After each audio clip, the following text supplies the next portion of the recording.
البدع والأهواء، أهل البدع العقائدية وأهل البدع السياسية. نقول بيننا وبينكم السلف، بيننا وبينكم الكتب، كان فيقول البدع بيننا وبينكم. Bismillahirrahmanirrahim. Alhamdulillah. Wassalatu wassalamu ala Rasulillah wa ala alihi wa sahbihi amma ba'd. Kita meneruskan bacaan kitab Bulughul Maram yang ditulis oleh Al-Hafidz Ibnu Hajar Al-Asqalani rahimahullahu taala. Dan kita sudah masuk di Kitabul Hajj, kitab pembahasan tentang haji. Demikian juga berkaitan di situ masalah umrah. Semua pada pertemuan telah lewat ini bab tentang keutamaan tentang haji ini. Demikian juga kewajibannya. Demikian juga dibahas tentang masalah umrah, bahwa itu adalah sunnah ulama. Berikutnya bab di Kitabul Haji berikutnya babul mawaqit, bab mawaqit. Mawaqit di situ terbagi menjadi dua, miqat zaman dan miqat makan. Yang kita bahas sekarang ini adalah miqat makan, tempat. Jadi seorang ketika akan melakukan haji ataupun umrah, maka di situ ada tempat memulai dia ibadah haji ataupun umrah itu. Memakai pakaian ihram, pakaian putih yang biasa kita kenal itu. Ya, kapan dia memakainya? Ini akan disebutkan. Di mana tempat-tempatnya mereka itu memakai pakaian-pakaian yakni ihram ini. Dan kita harus mengetahui juga posisi-posisi, kalau sekarang ada peta itu bagaimana posisinya.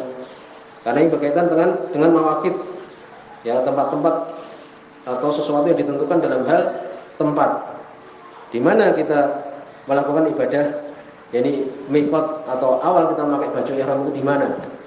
Allahu musta'an. Ya, ketika dulu ada manasik umroh itu Allahu musta'an. Jadi mereka mengambil mudahnya, ternyata malah sulit. Padahal itu sesuatu yang fatal. Wallahu a'lam menurut kita, yaitu mereka memakai baju ihramnya itu ketika sampai di Jeddah. Padahal mereka sudah melewati miqat. Nanti akan dijelaskan insyaallah bahwa miqatnya di atas pesawat, ya, di situ. Jadi ketika kita di bandar udara itu, umpamanya dari Indonesia atau mungkin dari Brunei, itu sudah memakai baju ihram, tapi kita belum memulai ihram, mungkin masih pakai jaket.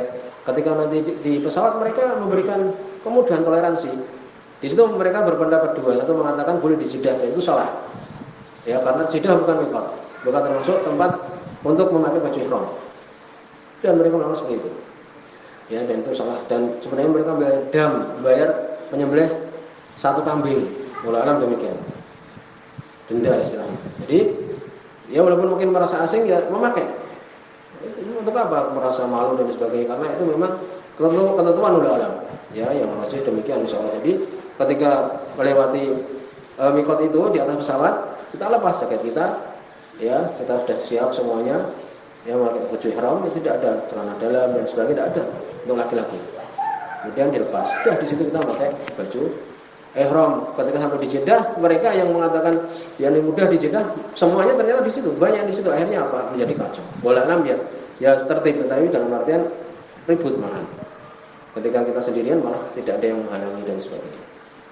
Cuma terasa asing. Oleh karena itu penting kita mengetahui miqat ini. Di mana letak kita ini? Indonesia itu di mana? Ya, karena kalau kita menuju Jeddah itu di arah apa? Di arah yaitu barat dari Mekah.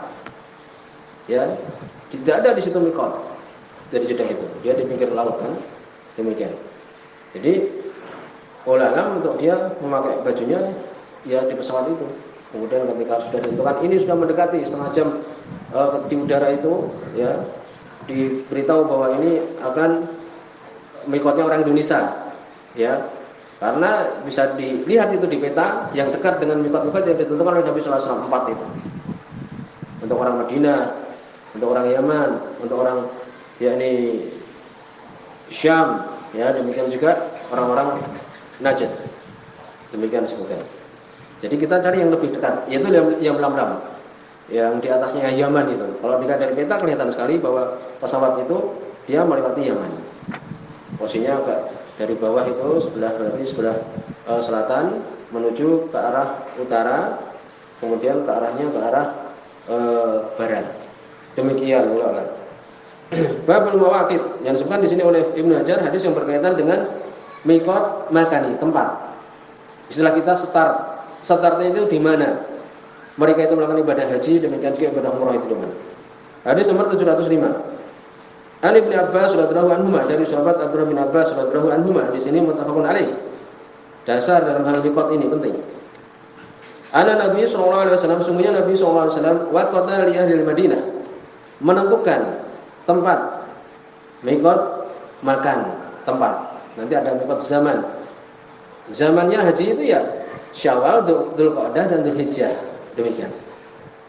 Itu yang zaman, kan ibadah haji kan demikian. Boleh berangkat dari Syawal, boleh Dzulqa'dah, boleh Dzulhijjah di awal itu. Ini yang kita bicarakan yakni tempat. Tempatnya itu startnya di mana? Mulainya di mana? Nabi sallallahu alaihi wasallam menentukan tempat untuk memulai ihram li ahli Madinah, untuk orang Madinah. Bisa kita lihat di peta itu Madinah itu sebelah mana? Sebelah utaranya Mekah, Madinah. Utaranya Mekah. Ya, demikian. Sebelah utara bisa digambarkan kan, ya, ini utara Mekah. Jadi ke arah, kalau di peta itu di atasnya itu Madinah. Mana miqatnya orang-orang Madinah? Dzulhulaifah ini. Dari situ. Jaraknya Dzulhulaifah ini kira-kira 450 km dari Mekah. Dekat dari Madinah. Ya. 450 km. Ya, ini dari Mekah.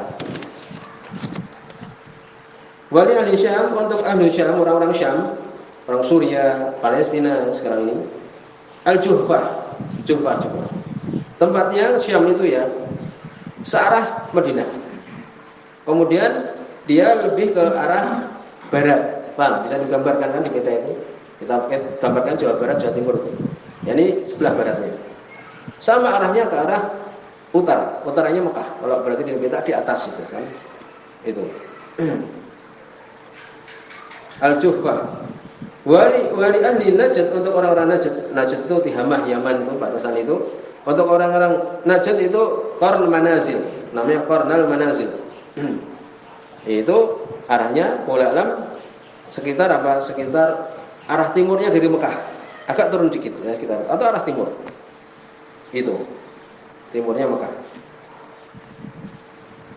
Wali ahli Yaman, berarti Qarn Manazil untuk orang-orang Oman, orang-orang Imarat, Kuwait itu. Pola alam demikian.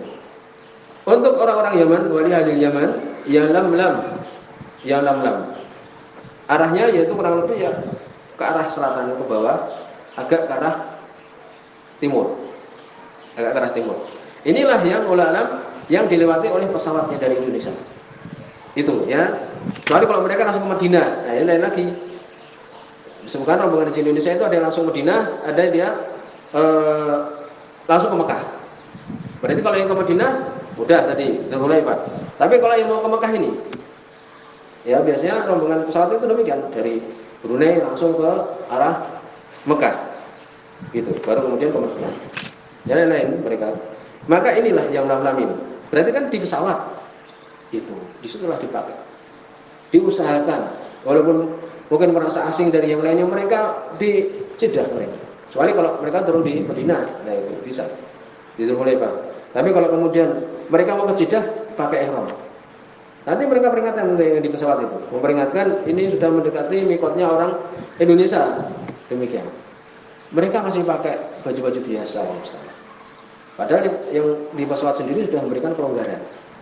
Ya, jadi pakai baju itu nanti ketika sudah di atas pesawat diperingatkan setengah jam sebelumnya dilepas bajunya, tidak pakai celana dalam dan sebagainya. Laki-laki itu pakai baju ihram itu ya di atas itu. Walaupun asing di depan mereka yang lainnya tidak apa-apa. Sampai turun dari pesawat pakai itu, pakai baju itu. Demikian. Dari di lam itu. Untuk ahli Madinah, untuk ahli Yaman ya, orang-orang Yaman itu lam, dan inilah yang merupakan mikotnya orang-orang Indonesia. Wallahu a'lam demikian. Kemudian Nabi mengatakan hunna lahunna. Hunna di sini yakni tempat-tempat ini yang empat ini tadi lahunna untuk orang-orang tadi, penghuni Madinah. Mereka adalah mikotnya Dzulhulaifah ini mana? Hunna lahunna. Tempat-tempat yang 4 ini untuk penghuni tempat-tempat 4 yang ini tadi. Itu. Jelas kalau yang mereka di Madinah, orang yang ada di Najd dan sebagainya, orang Yaman tadi sudah ditentukan, ya sudah ditentukan. Yang 4 itu sudah ditentukan. Indonesia tidak ada. Lalu bagaimana? Umar bin Khattab radhiyallahu anhu memerintahkan untuk cari yang paling dekat dengan dari 4 tempat ini tadi. Masya Allah, dari 4 tempat ini tadi, mana yang paling dekat? Itulah mikotnya orang-orang tersebut. Ya, mana huna sudah jelas. Ya, ini 4 tempat ini untuk penghuni 4 tempat ini. Waliman atahil alihina, dan untuk orang-orang yang mendatangi alihina kepada 4 tempat ini. Pokoknya kita mau ke Madinah, ya sudah mikotnya itu. Aman kalau yang langsung pesawatnya langsung ke Madinah, aman. Karena orang Madinah mempunyai mikot sendiri, yaitu Dzulhulaifah tadi. Aman. Ini permasalahan kalau kita ke Jeddah pesawatnya, tidak ada mikotnya. Mikotnya tadi kita sebutkan di atas pesawat. Jadi waliman atahi alaihina, dan untuk orang yang datang kepada 4 tempat tadi min ghairi hinna, dari selain penghuninya. Orang Indonesia datang ke Madinah, sudah di situ mikotnya ikut orang-orang Madinah. Ya, ini makna min ghairi hinna. Untuk orang-orang yang datang ke 4 negeri ini ya, dan dia tidak tinggal di tempat itu. Berarti bagaimana? Kalau kita ke Yaman, datang ke Yaman, pemain ikut orang-orang Yaman mikotnya. Ya, adapun kita kan bukan ya ini mendatangi tempat-tempat itu tadi. Kita mau ke Jeddah, berarti bagaimana tempatnya tadi? Karena Jeddah itu bukan mikot. Dan dia itu letaknya adalah di sebelah timur dari Mekah. Kemudian Nabi SAW beliau mengatakan mimman aradal haji wal umrah, bagi orang yang ingin melakukan haji dan umrah. Paham? Sudah selesai. Kalau yang ingin melakukan haji dan umrah, khususnya kalau yang melakukan ibadah umrah tadi diperhatikan. Kemudian wa man kana duna dzalik, dan barang siapa yang duna dzalik, maknanya adalah yang dia itu bukan di 4 tempat tadi. Ya, umpamanya tempat-tempat yang dekat dengan Mekah. Tempat-tempat yang dekat dengan Mekah berarti ya umpamanya ada Riyadh umpamanya, ya demikian, atau ya ini yang lainnya. Berarti apa? Orang-orang yang selain dari 4 tempat tadi, famin haitsu ansya'a, maka dari awal dia itu memulai ibadah umrohnya atau hajinya. Paham? Jadi orang yang dekat dengan Mekah, di mana mereka mikotnya? Apakah kemudian pergi ke Yalamlam atau pergi ke Dzulhulaifah? Tidak, mulai dari rumahnya itu. Orang Mekah yang akan melakukan ibadah haji umpamanya, maka mereka memulai baju ihram dari dalam rumahnya, dari rumahnya itu. Demikian juga orang-orang yang dekat dengan Mekah. Tidak harus keluar menuju tempat yang 4 tadi, tidak. Ini makna wa man kana duna dzalik famin haitsu ansya'a. Dimulai kapan dia itu berangkat. Gitu. Paham ya? Berarti Indonesia kan tidak ada disebutkan di sini. Lalu bagaimana Indonesia tadi? Cari tempat yang dia itu mendekati 4 tempat tadi. Hatta ahlu Makkah min Makkah, sampai penghuni Mekah dari Mekah. Yani orang Mekah berarti bagaimana? Dia mulai dari rumahnya masing-masing. Muttafaqun alaih. Di sini semua Imam Bukhari dan Imam Muslim. Wa Aisyah, kemudian dari Aisyah radhiyallahu anha, hadis nomor 706. Di sini diperselisihkan para ulama. Tapi disebutkan bahwa amal kaum muslimin adalah ini. Dari Aisyah radhiyallahu anha, dari sini dhaif. Disebutkan mungkar. Imam Ahmad mengingkari hadis ini karena di situ mungkarnya dari sisi Aflah bin Humaid. Penting di sini ya. Tapi ini dhaif. Ya, dikatakan mungkar oleh Imam Ahmad. Walaupun hadisnya adalah sahih. Cukup ucapan ulama ini mengatakan bahwa di sini adalah dhaif, mungkar. Dari Aisyah radhiyallahu anha, Nabi sallallahu alaihi wasallam, bahwa sesungguhnya Nabi sallallahu alaihi wasallam waqata li ahli Irak, memberikan tempat mikot untuk orang-orang Irak, Dzatair, tempat namanya Dzatair. Dhaif. Tidak ada dalil yang khusus untuk orang-orang Irak. Gitu. Rawahu Abu Dawud dan Nasa'i, semua Imam Abu Dawud dan Imam Nasa'i. Walaupun amalannya memang seperti ini. Ya. Jadi orang Irak itu kalau mau ke Dzulhulaifah itu jauh sekali. Demikian juga kalau mau ke Qaran Manazil itu jauh sekali. Sehingga disebutkan mereka mendatangi Umar bin Khattab radhiyallahu anhu, kemudian Umar menentukan tempat kalian adalah ini, Dzatair. Demikian. Berarti itu dari Umar bin Khattab radhiyallahu anhu. Jadi ahli Irak Dzatair, yakni Dzatair Rawahu Abu Dawud wa Nasa'i, diriwayatkan Imam Abu Dawud dan Imam Nasa'i. Wa asluhu inda Muslim min hadis Jabir. Asalnya di sisi Imam Muslim, yakni hadis Imam Muslim dari hadisnya Jabir bin Abdullah radhiyallahu anhu. Ila anna rawiyahu, yakni sungguhnya rawinya itu syakka fi rawihi. Ragu-ragu apa itu ucapan Nabi atau tidak. Kesimpulannya adalah apa? Yang mengatakan itu adalah ucapan Nabi sallallahu alaihi wasallam, ya, itu adalah dhaif. Bahkan disebutkan oleh Imam Muslim bahwa di situ terjadi apa? Keraguan-raguan. Ya, jadi disebutkan di situ dari thariqnya Abu Zubair dari Jabir, ahsibuhu rafa'a ila Nabi sallallahu alaihi wasallam. Aku menyangka bahwa itu datang dari Nabi sallallahu alaihi wasallam. Ragu-ragu. Kesimpulannya adalah apa? Tidak ada hadis yang jelas untuk orang Irak itu tempatnya Dhatul Irq. Kemudian hadis nomor 708, wa fil Bukhari, oleh Imam Bukhari, ana Umar huwa alladhi waqata Dhatul Irq. Sesungguhnya Umar lah yang menentukan mikot, ya, untuk orang-orang Irak di Dhatul Irq. Demikian. Jadi sahih bahwa itu adalah Umar yang menentukannya, karena orang-orang Irak mendatangi Umar ketika itu. Akhirnya ditentukan itu. Kemudian hadis nomor 709, wa inda Ahmad wa Abi Dawud, sungguh Imam Ahmad demikian juga Abu Dawud, wa Tirmidzi dan Imam At-Tirmidzi an Ibnu Abbas, dari Abdullah bin Abbas radhiyallahu anhuma. Hadis ini juga dhaif. Ya. Sebagaimana hadis tadi untuk orang-orang Irak tadi, Imam Munzir mengatakan kami tidak mendapati hadis tentang Dhatul Irq itu hadis yang sahih, tidak ada. Ya. Demikian juga ini. Wa inda Ahmad wa Abi Dawud, sisi Imam Ahmad dan Abu Dawud, wa Tirmidzi dari Imam At-Tirmidzi dari Abdullah bin Abbas radhiyallahu anhu, anna Nabi sallallahu alaihi wasallam waqata, Nabi sallallahu alaihi wasallam menentukan untuk orang-orang li ahlil masyriq, untuk orang-orang yang di sebelah timur. Berarti kita, ya, daerah itu. Yaitu apa? Al-Aqiq. Tempat namanya Aqiq. Dhaif juga.